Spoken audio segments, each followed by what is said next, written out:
good morning, good evening, good afternoon, wherever you may be. By the time you're seeing this, Happy New Year.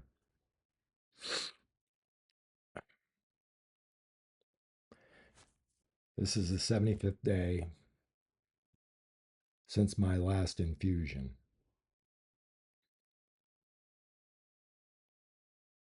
and I'm feeling much better. I don't want to be that person that's just known for this. So we'll go over this one time. I apologize for my looks, but I've only had two haircuts since I started this. It's one of the side effects. You lose eyebrows. I have enough hair now I can do a really mean looking comb over. But we'll just start with a story and we'll get this out of the way. And then we'll go back to what we like to do, argue. My situation started with pancreatic cancer last year. Well, excuse me. Yeah, 2025. I,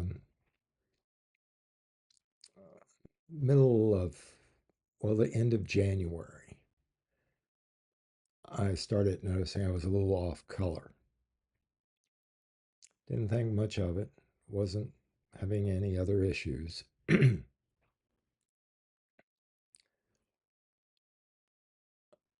But while walking Jackson, my dog, I bent down to untangle him, and I had like someone poking me with a knife, a butter knife, in my lower right side. It dissipated as soon as I stood up straight. I had a doctor's appointment, and he is a very good internal medicine person. He gets a lot of complaints from his patients because he takes so long. I can't complain. So during the first week of February, he was concerned with my color and he suspected liver issues. So I started doing blood work.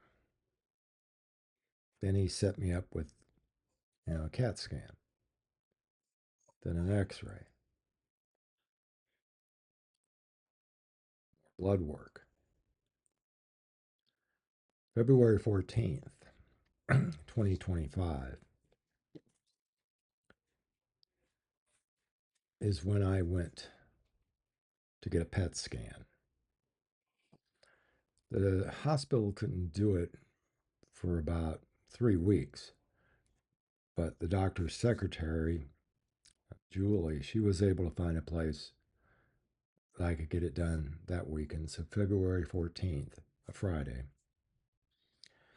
I went down, got that done. She told me to wait, they'll make a disc. They made a disc, and the nurse said, You have to go back to your doctor right now. It was like 4:30 in the afternoon. But I did. Gave him the disc.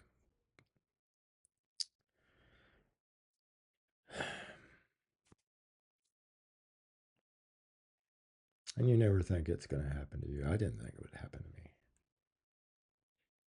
He says, All your markers are for pancreatic cancer. And he says, You need to check yourself into the hospital. It's Friday. And I said, Well, maybe I'll think about it over the weekend.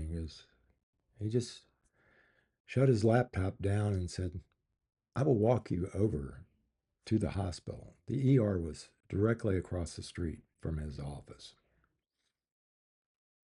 So there was no getting out of that.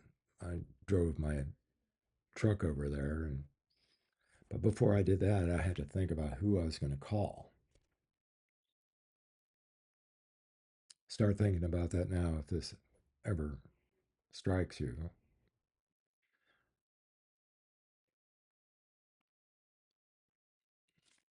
Sorry. I went with The one I thought was strongest, my little sister, she broke down on the phone. Then I thought, well, maybe I should have called my older sister, and she assured me she would probably have the same reaction. My sister listened very carefully, and she started asking the same questions.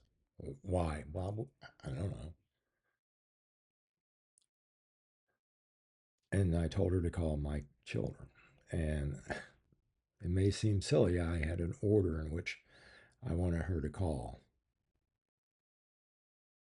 And it's not because I favor them. Personalities. My kids are great. But anyway, I digress.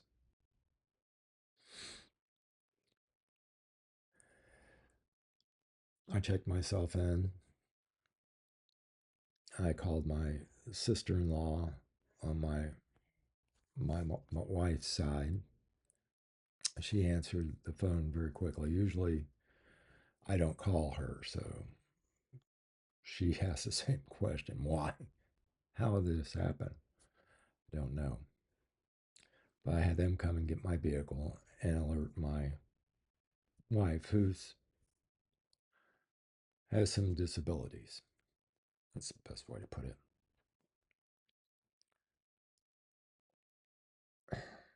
I spent 4 days in the hospital. They were concerned with my liver levels. At that time, they were arranging for a cancer specialist or an oncologist and a surgeon. The GI surgeon had gone in several times to insert some tubes into the ducts of my liver to try to lower my enzyme level. He was successful in the procedure, but my levels didn't come down. So I spent 4 days there. Then I went to a bigger hospital down in Orlando and spent 2.5 days there. Basically, I got another CAT scan and no other procedure. I came back to my home and had this procedure done again where they insert or check the tubes. He said the tubes are fine. But my levels were not going down as fast. They were going down. And apparently there's some rule about liver numbers being too high where they can't do this procedure known as the Whiffle. But I was very fortunate. Two different doctors gave me the name of a surgeon down in Orlando who pretty much does nothing but this procedure. Met with him. He says, we're going to give it some more time and try to get your levels down. They came down slightly. And he thought, now's the time. So, March, I had the Whipple procedure. If you want to know what that is, there's plenty of it on YouTube. It is not something I really like to, look at. But, you have a scar from your navel up to about your breastbone or where your solar plexus is. It takes about 3 hours.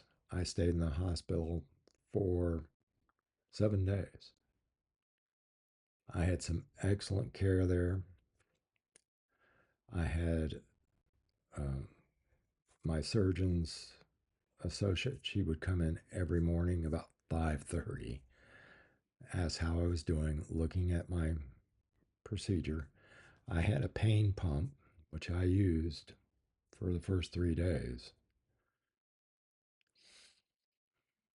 They try to get you to eat liquid. All I could do was ensure. Um,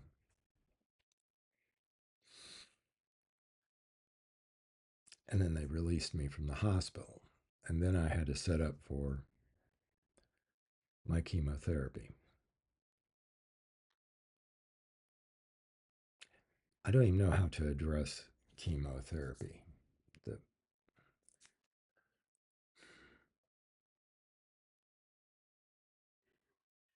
the first time I went in, I'm sure it was there, but I didn't notice it. An odor or smell. My children arranged for my transportation. One of them watched my dog, and the other one made sure I had transportation. And she didn't want to miss anything. And it's good to have a second set of eyes and ears. And she also had a friend who specializes in medical procedures or something, but she was familiar with chemotherapy. The first chemo, oh, wait, before you go in for chemo, they put a port in you. I still have it. It's a procedure you don't go, uh, it was done before the chemo started. In fact, I could have had it done the day chemo started and used the port. There's so many medical advances now. It's just kind of unbelievable. But we went to another hospital and got that inserted. They didn't knock you out or anything like that. They just used a local. And I still have it. But the port is what they used to put in that stuff. And you got a nice little comfortable chair that, tilted back. And I thought this would be okay. My daughter stayed with me the first time, the whole session. Each session of infusion took almost 5 hours and 15 minutes. It never got better. I tried to read and I fell slightly asleep like I was on a bus or something. I almost got car sick. So I stopped. This is the first infusion because they say you'll get used to it. That is the biggest brand of cow manure there is. You don't get used to it. So initially, I was scheduled for 12 infusions every 2 weeks. I would see the doctor or the PA for blood work every other week, sometimes the same day. I checked, I went back to the surgeon. He wanted to inspect everything because he'd also left a drainage tube with a bubble on it and on my right side. And that's where he pulled it out. So I had that for about 10 days after I left the hospital until he took it out. It's just clearing fluid, but it was very difficult. I had to, pin it to my shirt. It was just, I felt much better once I got that thing out. Gave me a little bit more freedom.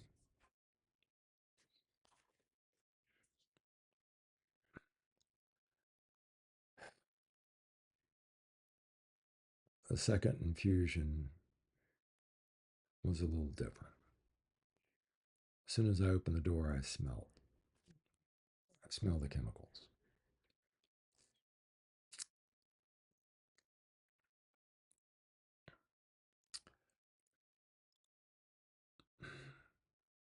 I got sick, not there. But once I got home,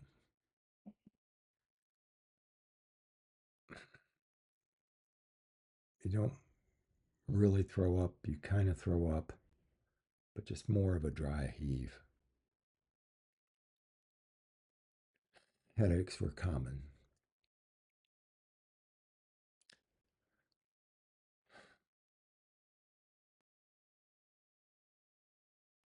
I don't know why this is slowing down. I'm not slowing down. They give you a list of things that will make you can expect during chemo. Number one is fatigue. They should rewrite that. Number one, fatigue. Number two, fatigue. Number three, fatigue. It's a fatigue where you get tired, but you can't sleep. So by the fourth infusion, I'm taking compazine. And I think I was taking it before I signed off, and you saw how much I hiccuped. Well, that's just one of those easy side effects. But I remember going through the education where the nurse would say, "You're going to feel like not mowing the yard." I never felt like mowing the yard, but I knew what she meant when she said, you know, the day before your infusion, you might want to take the shower first because you're going to be tired. And it was a different type of fatigue. About the fourth infusion, you know, I still have a household I have to run. I still have to make out checks. I still have to cook. My wife can't see to cook. She can't see anything. I mean, she can make out colors, but she can't make out shapes. So I would cook her breakfast and I would lay down. Keep in mind, I just got up.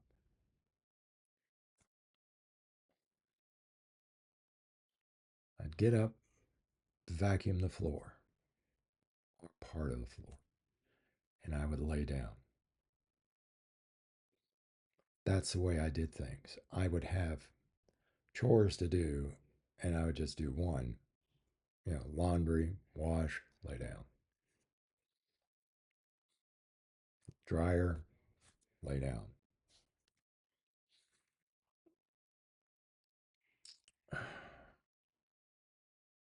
Couldn't read. By the fourth, my brain fog was so bad, I couldn't put sentences together. I made out two checks to the same party and mailed them off in different envelopes. I mean, they're very kind. They just applied it next time, next month. But it was nothing I wanted to do. My daughter, Sarah, sent me stuff. Here's some puzzles, help you do things. It did.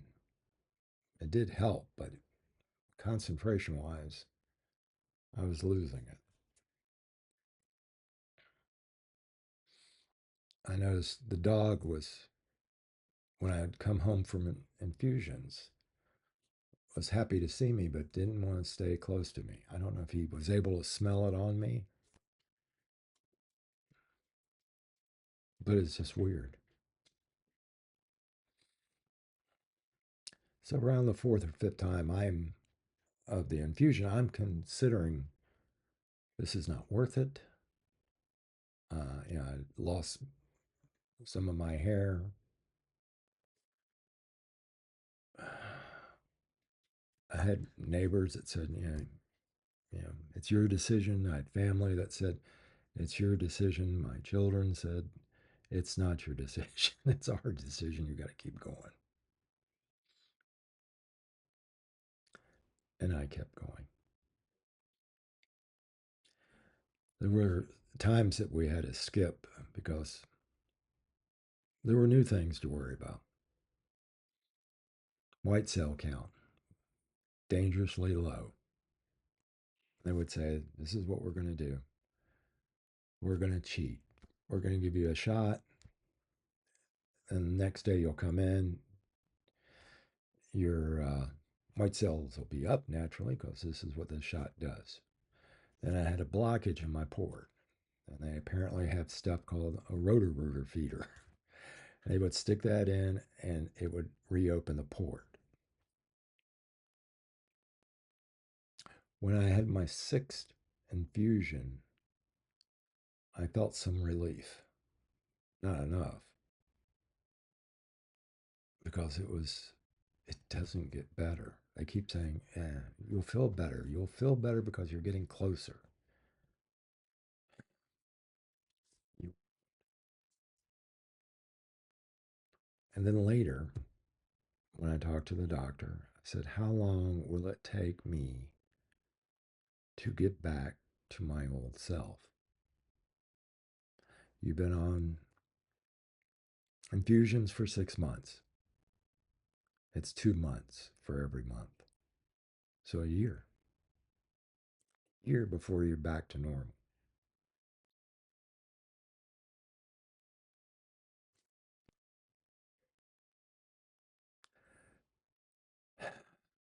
So my final infusion, I was so happy. After every infusion, I'd had to bring home a pump because it kept going for not 48 hours. It was like 42 hours. It's just another thing. Every day you would have an infusion, they put a pump on you and they're throwing this radioactivity stuff into your system. Once they took the pump off that Friday, I came home promptly and threw up. So I was only sick twice. So there's that. But that did change my attitude. The third or fourth infusion, I found myself walking around my house at night. I couldn't sleep. I'd find myself praying in the corner of the bathroom.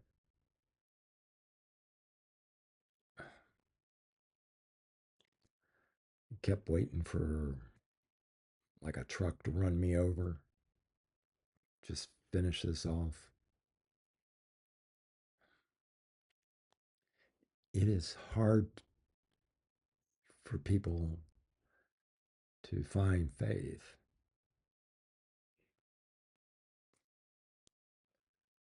So sometimes faith has to come to you. And I had a lot of friends. I have a lot of friends here, a lot of family.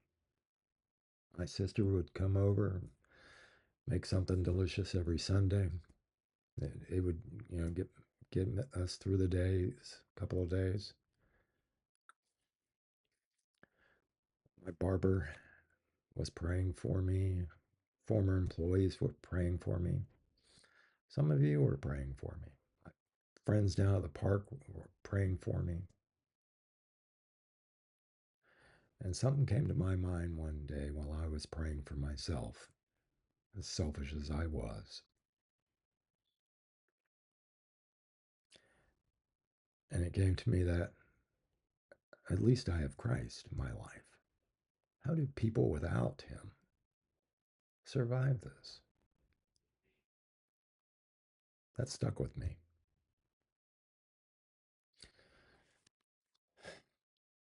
So it's been 75 days since my last infusion. Doing much better. Walk the dog now about 4 or 5 times. I can read without too many things breaking my concentration. It will take a little time. I can vacuum. I don't lay down as much anymore. I've already noticed that. Fatigue is gone. They took several times to find something that would help me sleep and they ended up with an old pill. I'm an old guy, but it seemed to work. Gave me 6 hours of rest every night. So that helped too. They put me on an antidepressant that's actually geared for cancer patients. And apparently, it does help. People say I seem better. my color has come back. Like I said, I have my second appointment with my barber in January sometimes. It'll be the second time since that he's seen me.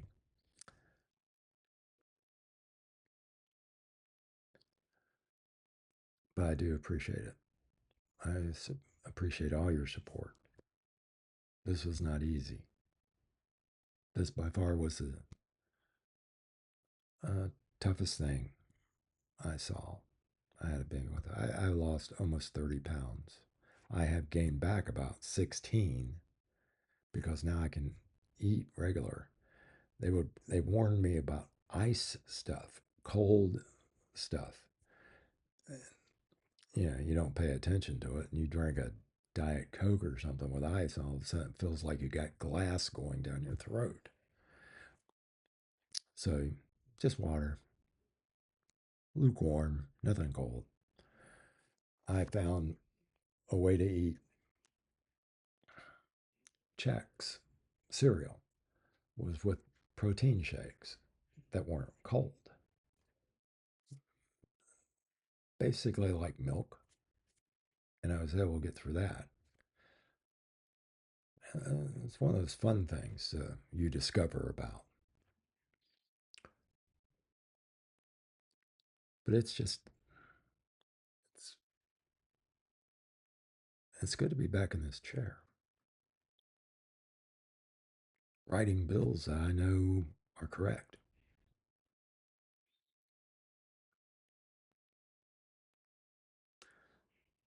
Um, if you have a friend who's going through this or wants to know what to expect, there are several articles. I'm happy to go through the comments,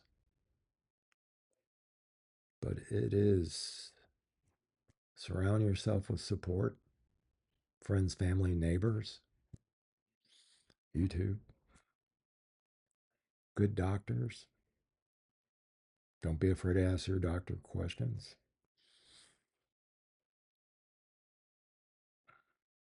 And tests are not a bad thing.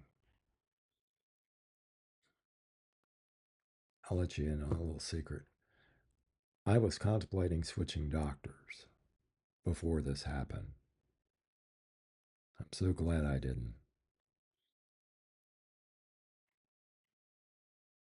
because he didn't stop. He's in Deland.